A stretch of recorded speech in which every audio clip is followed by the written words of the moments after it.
Sorry, let me check one. Welcome everybody for another webinar. Today we have Begonia semperflorens and Begonia hybrida. 2 minutes ago I asked Ivan for some fun facts about Begonia to start this webinar with, and he informed me that Begonia is an edible crop. I didn't know that, but I read into it. And it appears that the flowers of begonias have a slightly sour and citrusy flavor. So hopefully this presentation will be as tasty as the begonias can be. I'm pretty sure that it will be informative. I wish you all a very educational session. And Ivan, again, floor is yours. Thank you, Michael, and I happy to hear to see everyone who is joining today our webinars. Doesn't matter whether you're a lover of crops or you professional growers, you're always welcome. And I would like to start with a second part of webinar begonias, and of course, as usual, I will start to amazed you with our fantastic assortment. First one, of course, I would like, before we start to talk about Begonia, I would like to tell a short recap about the previous webinar. And formerly, about not 1 year, 8 months ago, we discussed about the introduction to Begonia assortment, opportunities with our Begonia assortment. We talked about phytosanitary. We talked about how to produce the young plants. It can combine the 5 elements of successful Begonia production: germination stage and germination top tips and how to keep the Begonia seedlings healthy.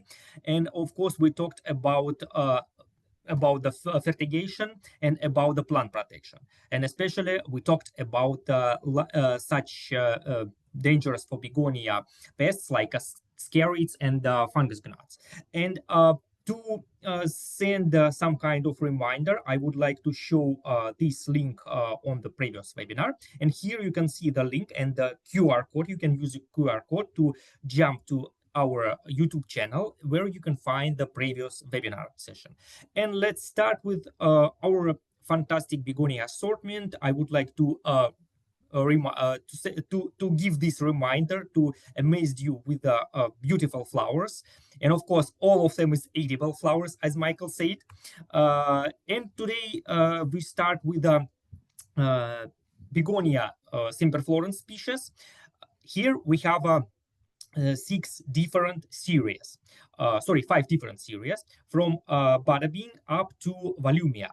Bada Bing is a common and Bada Boom is a common semperflorens, and this is a core variety of our series of our semperflorens assortment. Bada Bing is a green leaf begonia, and here you can see in the picture a very nice pink flower of that begonia and very nice green leaves. And Bada Boom is a bronze leaf begonia. It also contains mostly the same color of the flowers, but with a bronze leaf. Top spin, it is cold resistant begonia. We here already have 4 separate color and 1 mix, and this begonia is suitable for more efficient production in the cold area. Erica, in other hand, it is may to say the absolutely different from the top spin. It's hot lover crop. This crop I can really recommend for the hot areas and for the hot time of the year production, like a summer, like a dry season. And this crop really suitable for the tropical area. And of course, Volumia. Volumia is largest variety, largest series, which contains 3 separate colors. And you can use this begonia to enlarge your assortment, to to create additional interest for the for your customers, for your end consumers. And this is our core assortment of Begonia semperflorens. And let's start to look at the Begonia interspecific, because today we will talk only about two species. These two species is very close to each other in production. It's very close to each other in requirements. So that's why I joined this crop in this webinar altogether. And let's start to talk about Begonia interspecific or Begonia hybrid assortment. It looks really similar to Begonia semperflorens, but the flower size and the plant size much larger than semperflorens. And we start to talk about our first Begonia hybrid variety is Braveheart. It is stand out varieties because I very like these varieties because it has not so large flower size, but it looks very beautiful. It looks branching. It looks like a little bit curly. It looks like made to say the Joycey. And please look at the bicolor flowers. It's really large begonia. It's able to grow up to half of meter, and it is very easy to decorate any kind of place in your garden, in the landscaping as well. And second one is also standalone variety. It is Bowler, and Bowler, it is unique begonia because it has very attractive combination between very fairy white flowers with a golden sepals or very bright sepals and the bronze leaf, and this contrast make very very strong attraction to this begonia, to how the landscaping looks like with this begonia. And next one is a top hat. Top hat is a already serious with the four colors. It also able to grow up half of meter, and here we have a very nice, very unusual, and very attractive flower colors. And my favorite flower color is a rose white bicolor. And the fourth one is a bionic. Here you can see the example of the bionic with a bronze leaf. We also has a in this series, we also have a green leaves begonia, and this is a very unique begonia. If you would like to receive not leggy and very branching big begonia, please use bionic in the landscaping, because most of this type of begonia is too leggy, it's too stretchy in landscaping. But bionic, together with a very vigorous growth, it has a very branching habit, and later on I will make small focus on that. And what I would like to say about our assortment in general. In our assortment, we have it made to say it is a champion assortment, because different type of series is a champion in their specialization. And let's talk about that quite briefly. And before we jump to the championship of our begonia, I would like to display how it looks like, how fantastically it looks like in the landscaping, in the real place. First picture taken in China, the second picture taken from the Moscow, and here you can see the two examples how begonia flexible are, how begonias flexible are. In one picture, in the left picture, you can see the performance of begonia in a quite hot condition. In the right picture, you can see a performance of a bowler begonia in a rather cold condition. And doesn't matter where you will plant your begonias, it will place well, and you can be confident in the good performance of that varieties. And of course, here you can see the link on our catalog. Please visit pages of our catalog, page 19, where you can find more interesting, more entire information about our begonia assortment. And let's start to talk about the championship of our begonia. Champion number one is a largest flower size. This series has the largest flower size in the market. Top hat has 8 centimeters flowers. Here you can see in the picture my hand. close together to the flower. And here you can see the real flower size of this begonia. It is really fantastic, and it is a really attractive variety. And everyone who looking at this begonia in the first time, they everyone 100% amazed on that flower performance. And let's start to talk about a different champion. Cold resistant champion is a top spin. You're able to produce top spin in very unusual temperature, because as you know, for begonia the temperature is quite critical parameter. And of course, begonia is a in general warm liked crop, but top spin you're able to produce even in the 12 degrees of centigrade. So it really low temperature for begonia. So if you would like to produce or if you have a production area in the northern part of the countries, like northern part of India, like in Chandigarh, you're able to produce begonia with a lower temperature. With this variety, you're able to save the energy. If you using the heating in your greenhouse, you're able to save the energy. You're able to keep temperature lower than you usually apply for begonia. So this is really efficient series. And a next champion is a begonia, interspecific begonia is fastest begonia in the market, especially top spin and bowler. Here you can see from the left side is a competitor variety, and in the right side is a top hat rose bicolor variety. All that plants were sown in the same time, in the same day.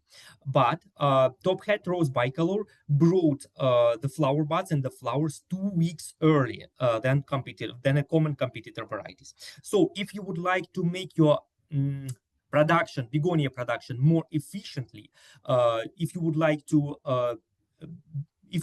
be a faster in the sales, you can choose the top hat variety, and you will faster, and you will prepare your plants for the sales 2 weeks earlier than with other varieties. And of course, another one example of championship, Begonia Bionic is a champion in the branching. This is another items where we have a championship. Here in the left side of this row with a different type of begonias, you can see the bionic green leaf red. And here to prepare these pictures, our R&D team removed the leaves specially to display how begonia branching, how the plant branching is. And here you can see the begonia bionic much more branching than a competitor.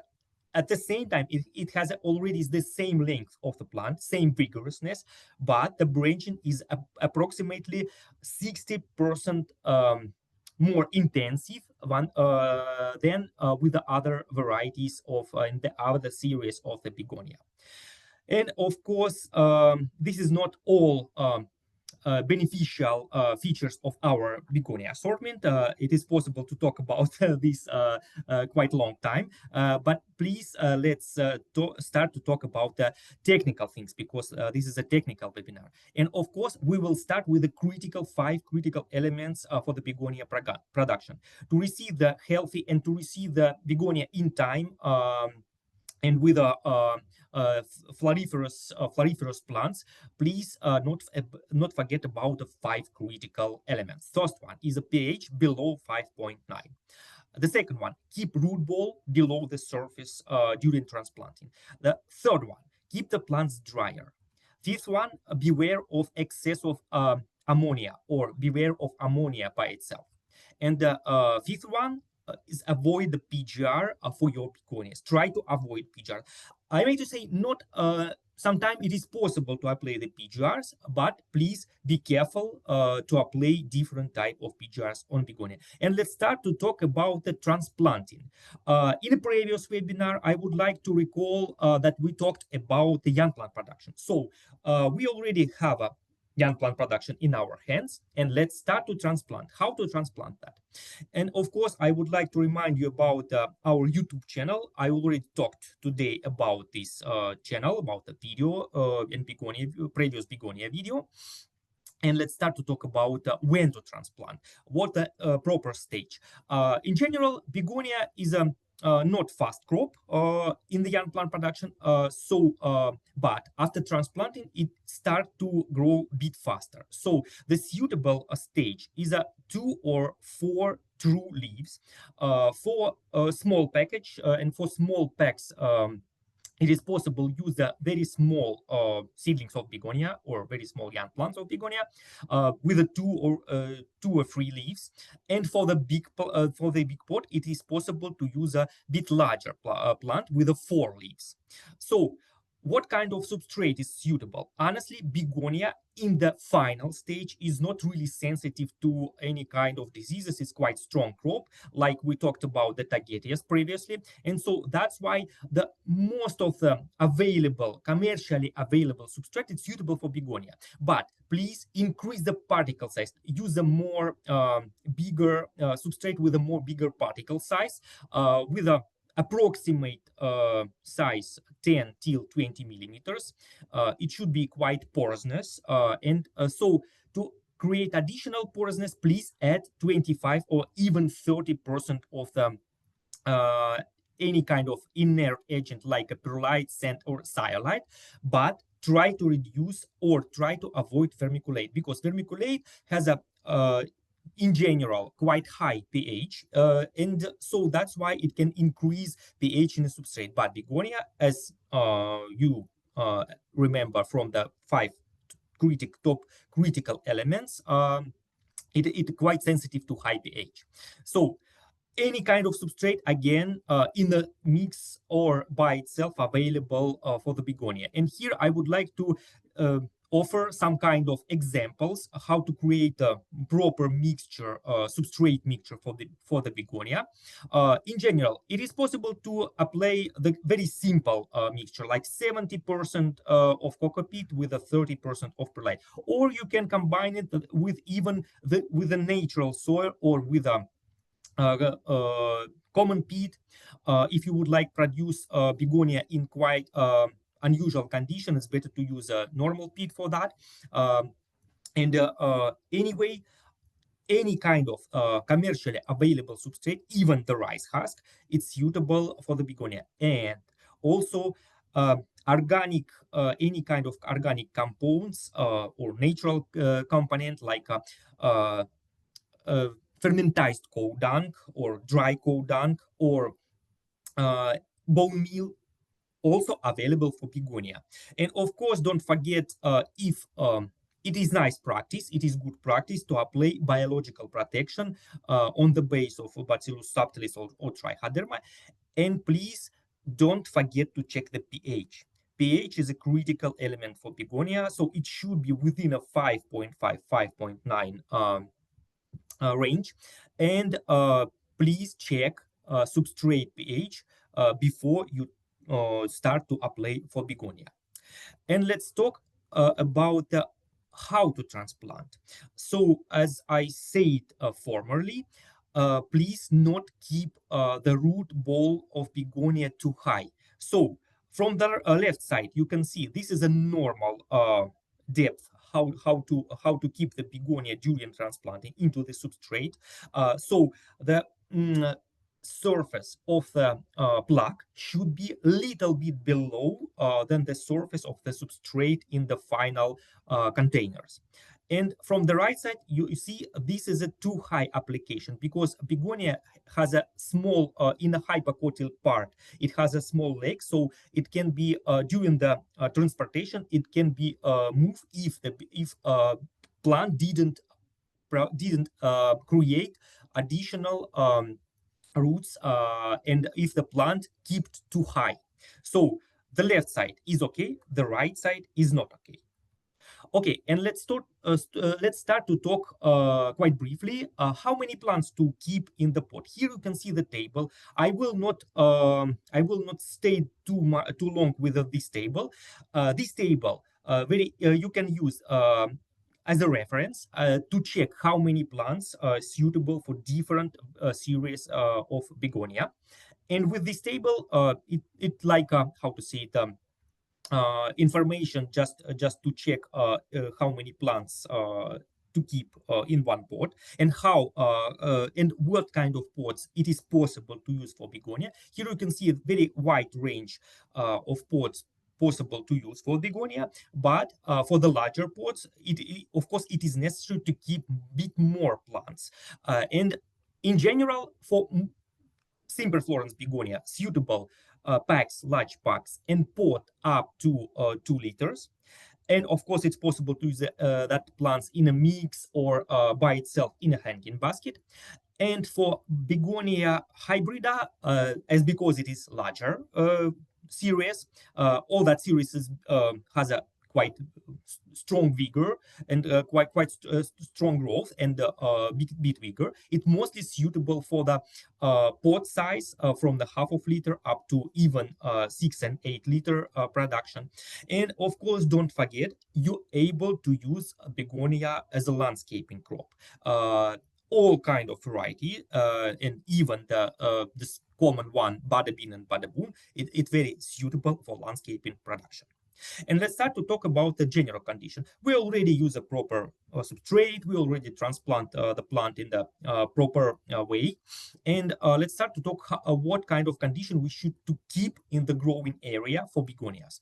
Of course, we will start to talk about the temperature. Temperature should be in the range between 18 and 20 degrees. Please keep the night temperature a bit lower, but not make a too big difference between day and night temperature, because too big difference will create good condition for the powdery mildew development on the plants. So that's why keep the difference between day and night temperature, but not too large. 1 or 3 degrees is enough for begonia. And of course, it is possible to produce a begonia in a higher temperature. I call it suboptimal temperature, because begonia is not really sensitive to high temperature, especially such crop like Erica, such series like Erica, Volumia, Top Hat, Bowler, and the Bionic, of course. That plant's able to produce even with it when the temperature rise up to 25 degrees centigrade.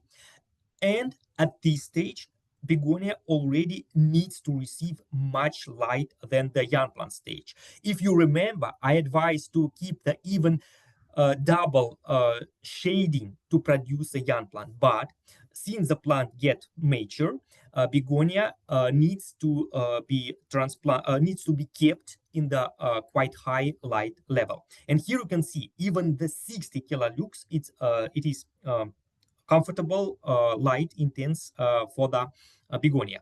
And of course, don't forget to reduce the moisture level. Moisture level should be kept between 4 and 2 level, so between the wet and medium dry. And please let, in this stage, it is possible, absolutely possible, to keep the substrate dry between the two, between the irrigation. So not keep it for a long time, but right before next irrigation, substrate should be dry out up to real medium dry condition. And let's talk, of course, we will, the next item is fertigation. What's the critical? Begonia, it's in this stage already like to eat much more when during the young plant production. It may to say the begonia, it looks like a different crop in the young plants. It has a very different requirements in young plant production and in the ready plant production. When the begonia became mature, it likes to receive much more light and more fertilizer. And here you can see the begonia already jumped from the 50 up to 75 ppm of nitrogen, jump up to 125 and 175 ppm of nitrogen. If you will recalculate this quantity of the nitrogen into grams per liter of NPK, of the complex of the complex fertilizer, you will receive even 0.8 up to 1.3 or sometime up to 1.5 gram per liter of fertilizer. And the begonia is as because it's a long crop. Even after transplanting, the plants not very fast show the flower bud. So even after transplanting, plant will continuously stay on the vegetative stage. So please not forget to continue fertigate the plants and to continuously give them the nitrogen, and the range between nitrogen and potassium should be 1 by 1. So the NPK range can be applied like 18-5-18 or 50-3-15. So you see the range between NPK and nitrogen and potassium is a 18 and 18. So it means 1 by 1, or 15 and 15. It also means 1 by 1. And please avoid ammonia. Try to avoid as much as possible ammonia in the fertilizer.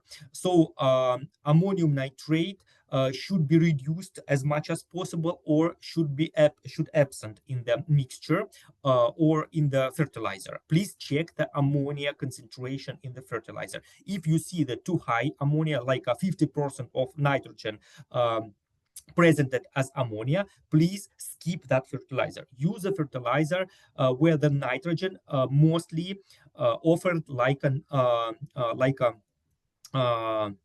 how to say the NO3 like an nitric anion. And please don't forget to keep the optimal EC and pH range in the water and in the substrate. In the water, EC should be moved from the 1.5 up to 2, and it must be depend on the light condition. If the plant receive the more lights, you're able to provide more mineral elements for the plant. And if you see the this day it is cloudy weather and with a low light level condition, please reduce the fertilizer up to 1.7 or 1.5. And to check how the plant absorbing the mineral elements, please don't forget to measure EC in the substrate. So you have to measure in the water before you apply to the plants, and also you have to measure in the substrate after watering.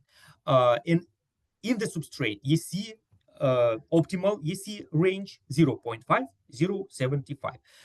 It is average level of the elements. If you see the EC will drop below 0.5, it means the plant hungry. If EC in the substrate rise above 0.75, it means plant not able to utilize all the elements. So that's why it is critical to measure pH not only in the water and in the substrate. In the substrate, it is possible to check EC level 1 time in a week, not after every watering. So this is this measurement or this checking is a reference checking. You need to it gives your chance to understand how plant absorbing the mineral elements. So, and of course, let's talk about the pH. pH in the water and in the substrate should be stable, 5.5, 5.9. Next topic, it's fertigation after the flower buds already appears on the plants, on the top of the plants. In this stage, you have to change fertigation. EC and the pH should be the same, but NPK range should be changed. You must change the type of, not quantity, but type of NPK range. And NPK range already should be like this. You can see the 3 examples, like 18-5-40 or 15-3-35 or 17-5-30 or similar. So the N and K range, nitrogen and potassium range, already should be changed from 1.1 to 1 to 1.2 or 1 to 2. So it means you need to give more higher concentration of potassium to the plant than on the vegetative stage. So in a generative stage, begonia need to receive much potassium than in a vegetative. So, and please not forget about the common good fertigation practice. This is a reminder. I would like to remind it again, because sometimes the grower forget about the very common rules how to fertigate plant properly, and plant of course not happy from that. So please not forget to apply the proper fertigation, good fertigation practice. Never apply clean water. So since you start to apply the fertilizer to the young plants, it is normally coming at the stage when the plant shows the first normal leaf. After that, never apply clean water. Provide recommended EC and pH. So for begonia, again, EC should be in the level 1.5 to 0.0 millisiemens per centimeter, and pH 5.5, 5.9. So not rise up pH above 5.9. And of course, don't forget to apply calcium and magnesium. Yes, I may to say the begonia is not, the calcium is not the favorite element for begonia, but at the same time, it requires to keep the plant healthy, to keep the plant strong, and to create the structure of the plant, because calcium using like a glue in the between the different filaments of the cellulose or hemicellulose. It's like it's using like the binding between the two. It using like a cement in the concrete, and so that's why calcium required by the plants. But because begonia is not like too much calcium, not apply very oftenly, every 2 weeks, not every week, not every third of fifth water, every 2 weeks for begonia. This will be enough. And of course, don't forget about magnesium.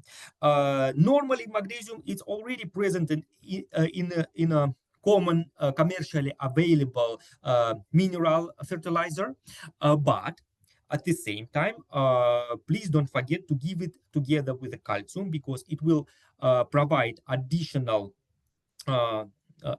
volume of the magnesium. Is always helpful for the plant. And of course, don't apply too much phosphorus. Later on, I will explain it in details. And let's start to talk about how to apply the fertilizer for the plant during the watering. Of course, again, with every watering, you have to apply the fertilizer. And I would like to explain this table once again. What kind of the specific data this table explains? It explains few things. One thing: never apply clean water, because here you see the water you see showed like 1.5, 1.5, 1.7, etc. You never will see here zero. The second thing, here it displays the example. It's not a direct recommendation. So the alternation in the EC should be different, depends on the light intensity. With a low light intensity, plant require a lower concentration of mineral elements. With a high light intensity, it requires higher concentration of the fertilizer in the water. And of course, this plant display every 2 weeks you must to apply calcium nitrate together with magnesium nitrate. And this table explain how to alternate when to alternate NPK range from the vegetative stage to the generative stage, because begonia is a long development crop, and the vegetative stage moved to the final stage as well. So part of this stage, the plant still stays in the vegetative stage. So here you can see the by the arrow I highlighted the approximate time for the calcium and magnesium application, and here I keep the time when you must to change from the vegetative mineral elements for fertigation to the generative. And of course, please don't forget plant in the small size of pot and trays. And in general, in greenhouse, not requires too much phosphorus, as because too much phosphorus normally required in the open ground in the landscaping condition. There, plant normally find the deficiency of the phosphorus. But if you apply the peat or coca peat in this condition, and even as because we use a limited volume of the substrate, phosphorus, it is always here because we always provide the a specific, rather valuable quantity of the phosphorus with every watering, and the phosphorus.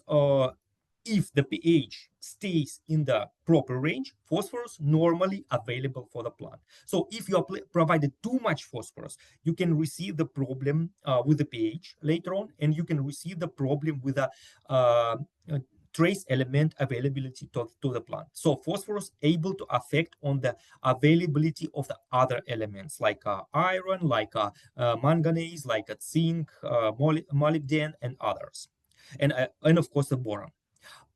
And let's jump to the next item. How to recognize, this is a quite interesting insight and quite interesting and exceptional feature of Begonia, and this is a not common performance of the plant, because normally if you look at the plant, you're able to recognize, and especially if you of course most of you is a quite professional grower, you're able to recognize when you look at the plant when the plant needs to get the water. Normally the plant which already start to thirsty, it looks like a little bit gray green. It changes color of the leaves on the gray green color, from the bold green, from the fairy green to the gray green color, and it start little bit fading. But of course, don't try. Plants not like to reach the stage when it start to fading. But in general, sometimes you can see the especially plant in the side of the growing area start to little bit fading, and this is a time for watering. Or you can check the how to say the statement of the substrate. If the substrate already came to the stage 2, to wet moisture level 2, you have to apply the water. So for begonia, begonia looks very different. It not start to change the color in the beginning, it start to receive the glittering. Here you can see the specific performance of begonia when it start to be thirsty. Begonia not start to turn the color from green to gray green. It start to looks like covered with the oil. If you see these things, it means begonia start to get thirsty. And the next stage, it is already made to say the late stage of the thirsty, when begonia became the gray green. It means begonia already too thirsty. So if you see this performance of the begonia, it for sure requires to get the watering. And the next big part of the today explanation of the begonia production is a begonia disease management. Here I would like to display very unusual disease for begonia. That means to say not unusual. It's not mentioned very oftenly, but it can come suddenly, and as because of the this kind of performance, it can come very suddenly. This type of disease is very unusual. So this is powdery mildew, because normally begonia is sensitive to botrytis and not really sensitive to other diseases. But sometimes you can face very suddenly, and I will explain why it can come, the powdery mildew in a begonia. And I would like to remind you what is the elements of protection, because the plant protection is not the only chemical protection. This is it should be systematic. It should be in a system. If you provide a systematic protection from the plant diseases and from the pests, you will receive really healthy begonia. Because please keep in mind, every chemical is a poison. Is not only poison for the fungi or for the pests. It's also a little bit poison for the plant. So as often you apply the chemicals, as often you damage the plant. And let's start to talk about, to remind what kind of elements in the protection system. Of course, hydrogen and quarantine, genetic resistance of the plants.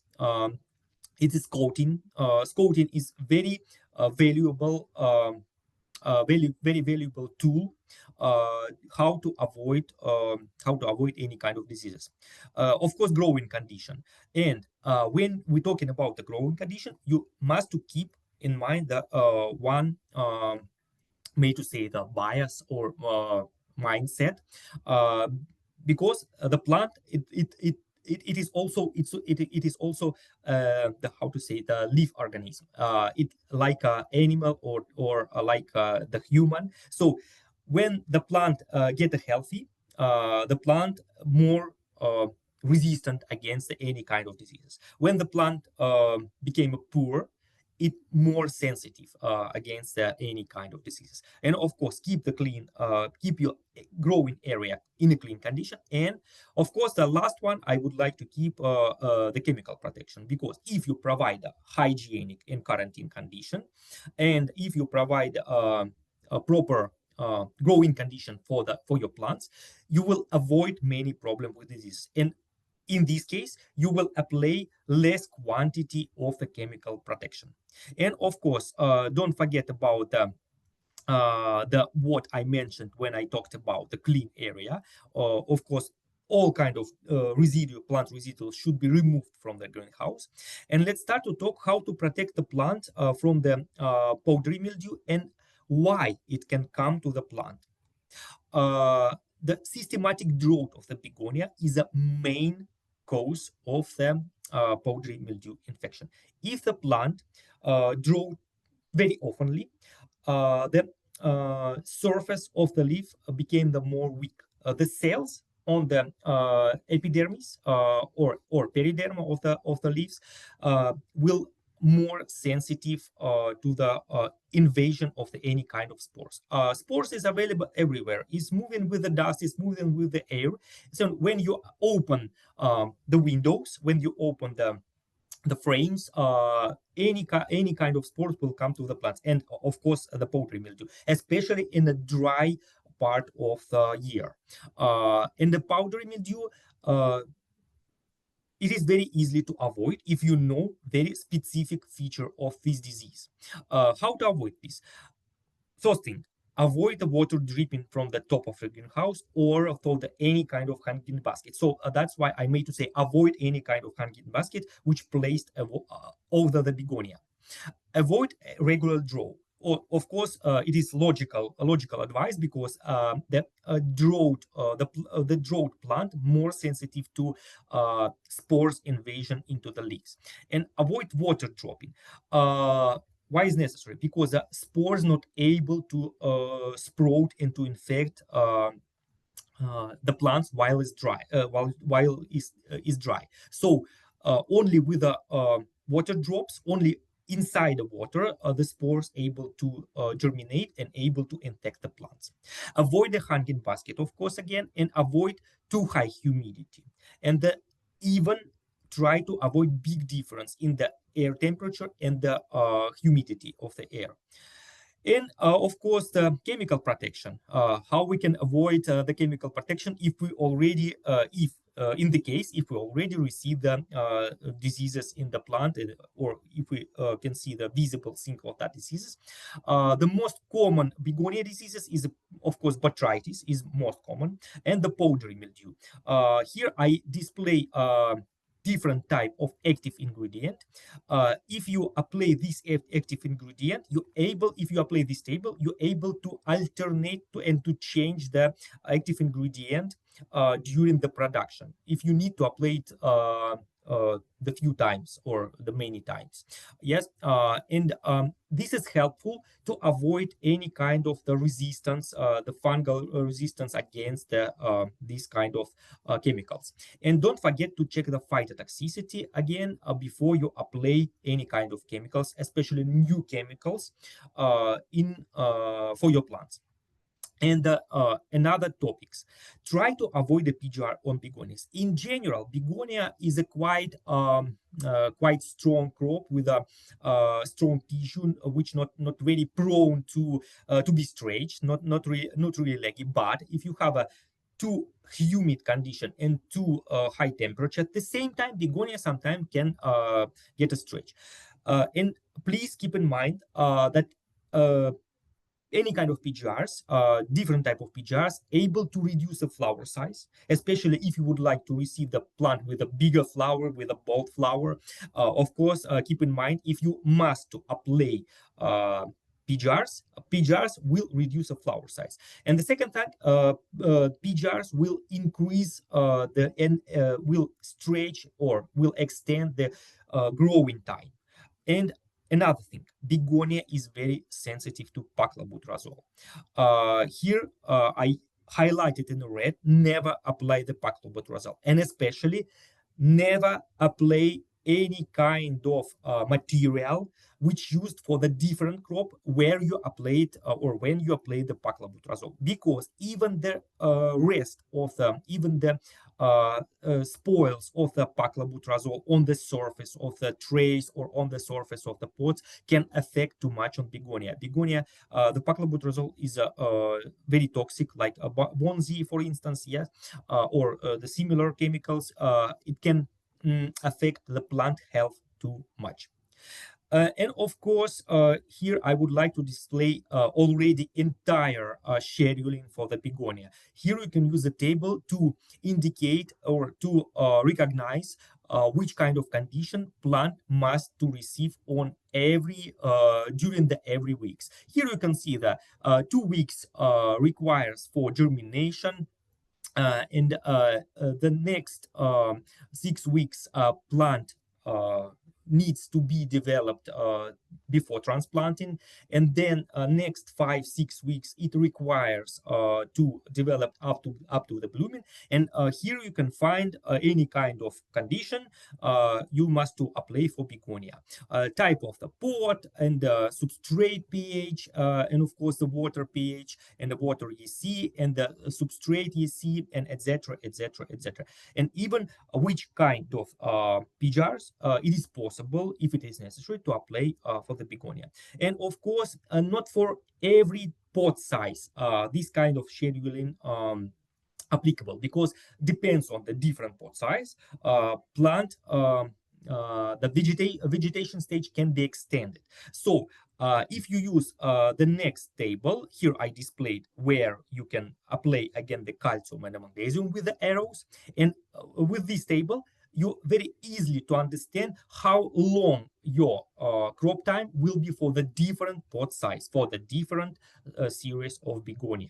And here you can see the in average it takes about 5 or 7 weeks. So it is very easily to quite easily to remember. But if you need to apply the bigger plant size, of course, please look at this table and you will understand how long you need to keep the begonia in production area. And with this table, it very easily to manage the timeline in your greenhouses. And of course, I would like to say thank you, because we talked all of the 5 critical elements, and not all the critical elements. We touched some of insights, very unusual insights for begonia. And I would like to say thank you very much. And please don't forget and don't hesitate to reach out your key account manager in your location. You also can reach out me by the email or by the phone, by WhatsApp. And please don't forget to visit our site, because there you can find a lot of insights about this crop, and not only about the begonia, of course. And I would like to say the thank you for Renata and for Michael to help me with this webinar. And I stop in this place. Yes, thank you, Ivan, for your knowledge sharing and for your insightful tips and tricks. The recording of this webinar will be sent by email soon, in the next couple of days. Same with the presentation slides, so you can look at it on your own time again. All right. I wish you all a very good day and see you next time. Next week we have Gazania, I believe. Gazania, yeah. Yes. All right. See ya. Bye. Thank you. See you. Bye.